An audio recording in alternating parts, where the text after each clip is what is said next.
ભાઈનું એક્સિડન્ટ થયો બાપા.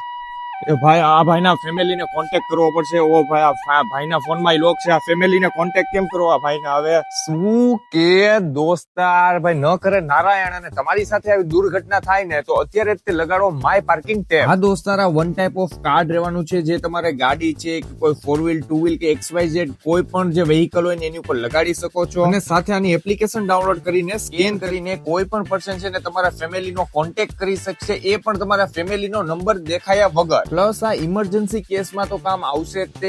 એની સિવાય વાત કરું ને તો ગાડીની ચાવી એમનેમ રહી ગઈ હોય, 4 વ્હીલ ની બારી ખુલ્લી રહી ગઈ હોય, એ પછી કોઈ એક્સિડન્ટ કે ઇમરજન્સી કેસમાં પણ કામ આવશે. તો આ કાર્ડ આ તમારા માટે નહીં તો તમારા ફેમિલી માટે પરચેસ તો કરી જ લેજો. અને આની એપ્લિકેશન છે ને એપ સ્ટોર અને પ્લે સ્ટોર માં બંનેમાં અવેલેબલ છે. અને માય પાર્કિંગ ટેબ જે કાર્ડ છે ને એનો ખર્ચો માત્ર એક જ વાર કરાવવાનો રહેશે, એ પણ માત્ર 499 રૂપિયા. અત્યારે જ તે આપેલા નંબરમાં કોન્ટેક્ટ કરો અને તમે પણ પરચેસ કરો માય પાર્કિંગ ટેબ. અને દોસ્તારો ફોલો કરવાનું ભૂલાય નહીં મારા ભાઈ.